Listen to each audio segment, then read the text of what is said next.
Trump selects VP running mate for 2024 election. North Korean diplomat in Cuba defected to South Korea. Bombing targeting busy cafe in Somalia's capital.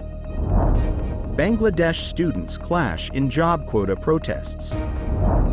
Beachgoer swept away on floating ring survives. Son of Asia's richest man gets married.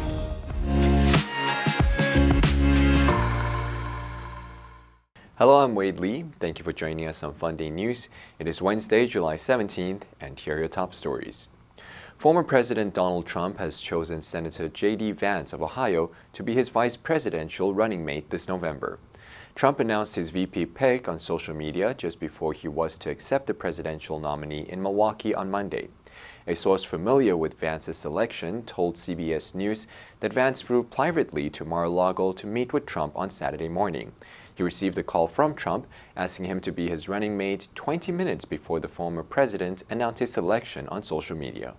Trump said in his social media post, after lengthy deliberation and thought, and considering the tremendous talents of many others, I have decided that the person best suited to assume the position of Vice President of the United States is Senator J.D. Vance of the great state of Ohio. He said of Vance that he had honorably served our country in the Marine Corps, graduated from Ohio State University in 2 years, summa cum laude, and is a Yale Law School graduate, where he was editor of the Yale Law Journal and president of the Yale Law Veterans Association.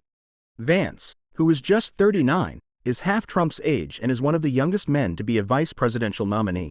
He is a political neophyte, a first-term senator who's only been in office for about a year and a half. South Korea's spy agency said Tuesday that a senior North Korean diplomat based in Cuba has fled to South Korea, the latest in a series of defections by members of North's ruling elite in recent years. The National Intelligence Service said media reports on the defection of a North Korean counselor of political affairs in Cuba were true. A brief statement by the NIS Public Affairs Office gave no further details. South Korea's mass circulation Chusan Ilbo newspaper reported earlier Tuesday that diplomat Lee Gyul fled to South Korea with his wife and children in November. Chosun Ilbo cited Ri as telling the newspaper in an interview that he decided to defect because of disillusionment with North Korea's political system, an unfair job evaluation by Pyongyang's foreign ministry, and the ministry's disapproval of his hopes to visit Mexico to treat his neural damage. He said hospitals in Cuba didn't have the necessary medical equipment due to international sanctions. Other South Korean media outlets carried similar reports later Tuesday. Ri defected before South Korea and Cuba established diplomatic ties in February, an event experts say likely posed a political blow to North Korea, whose diplomatic footing relies on a small number of Cold War-era allies like Cuba. A bombing outside a cafe Sunday in the Somalia capital of Mogadishu killed at least 5 people. A spokesman for Somalian police said some people were watching the European soccer finals between Spain and England on a screen inside the cafe when a car loaded with explosive blew up outside. He told reporters that at least 20 others were injured in the attack. Pictures posted online and purporting to be from the scene showed a fire burning outside the cafe in the aftermath of the explosion. It was not immediately clear who was responsible for the attack. Attacks by the Islamic militant group Al-Shabaab are frequently reported in Mogadishu and elsewhere in Somalia. The group opposes Somalia's federal government, which depends on the support of foreign troops to stay in power. However, Mogadishu had been mostly peaceful in recent months. That calm was broken on Saturday with an attempted jailbreak by inmates inside a Mogadishu prison.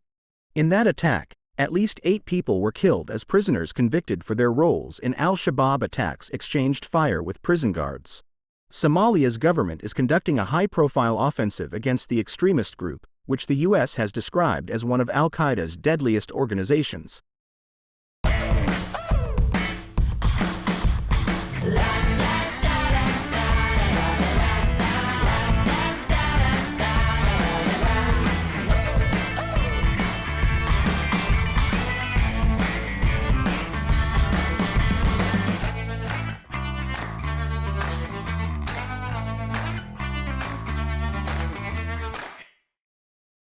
More than 100 students were injured across Bangladesh on Monday in clashes between those protesting to end a quota system for government jobs and those loyal to the ruling party. The protest marks the first significant demonstration that Prime Minister Sheikh Hasina has faced since she won a fourth straight term in election boycott by the main opposition in January.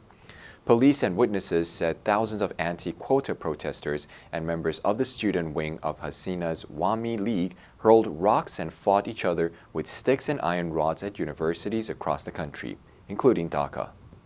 Police officials said students were injured on several campuses. The protests began earlier this month after the High Court ordered the government to restore 30% job quotas for the descendants of freedom fighters. They continued despite Bangladesh's top court suspending that order for a month last week. The protests intensified on Sunday night after Hasina refused to meet the students' demands, stating that the issue was now before the court. Hasina said those who oppose job quotas for relatives of freedom fighters are the Razakar, who collaborated with the Pakistani army during the 1971 War of Independence. Her comments led thousands of students to leave their dormitories on the Dhaka University campus at midnight to protest. A beachgoer who was swept 80 kilometers out to sea in a floating ring has been rescued off Japan's east coast some 36 hours after she went missing. The Japanese Coast Guard told CNN the Chinese woman in her 20s was saved by two tanker crew members who dived into the water to rescue her as she drifted off a peninsula south of Tokyo on Wednesday morning. She had been spotted earlier by a cargo ship crew, which radioed the tanker for help. The Coast Guard flew the woman by helicopter to the city of Yokohama, where she has been taken to the hospital for assessment following her overnight ordeal. NHK reported that the Coast Guard launched a search for the woman after she went missing from a beach in Shimoda City, Shizuoka Prefecture, around 7:30 p.m. on Monday. About 30 minutes after entering the water, she realized she was drifting and could not return to the beach. Authorities said she was likely swept away by currents and strong winds. Japan, with over 6,000 islands, is home to some of Asia's most beautiful beaches, which are especially popular with tourists looking to cool off during the sizzling summer months. However, not every day at the beach passes without incident. According to the Japan Coast Guard's most recent statistics, in 2019, more than 500 people were rescued in the country due to beach accidents.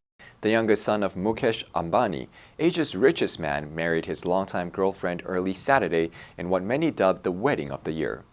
The event was attended by global celebrities, business tycoons, and politicians, highlighting the billionaire's staggering wealth and rising clout. The wedding ritual, including exchanging garlands and walking around the sacred fire, began Friday and were completed past midnight. The marriage culminated months of wedding events that featured performances by pop stars such as Rihanna and Justin Bieber. The celebrations of Anant Ambani marrying Radhika Merchant took place at the Ambani-owned Jio World Convention Center in Mumbai and the family home. The four-day wedding celebrations began Friday with a traditional Hindu ceremony and will be followed by a grand reception throughout the weekend. The guest list includes former British Prime Ministers Tony Blair and Boris Johnson, Saudi Aramco CEO Amin H. Nasser, and Adele, Lana Del Rey, Drake, and David Beckham. The extravagance and opulence of the wedding have raised questions about rising inequality in India, where the gap between rich and poor is growing. The event has also sparked anger among some Mumbai residents who are struggling with snarled traffic. The Ambani family owns, among other assets, a 27-story family compound in Mumbai worth $1 billion. The answer for yesterday was B, critically. She looked at him critically but said nothing. Did you answer correctly? Now let's delve into the news of Bangladesh students clashing job quota protests. Number 1, quota, 定额,配额. The country now has a quota on immigration. Number 2, boycott, 拒绝购买或参加. People were urged to boycott the country's products. Number 3, opposition, 反对,反抗. There is a lot of opposition to the proposed changes. Next, we have a multiple choice question for everyone to practice. Which answer would you choose? You can write your answer in the comments section. The correct answer will be announced tomorrow. And that's it for today's Funday news.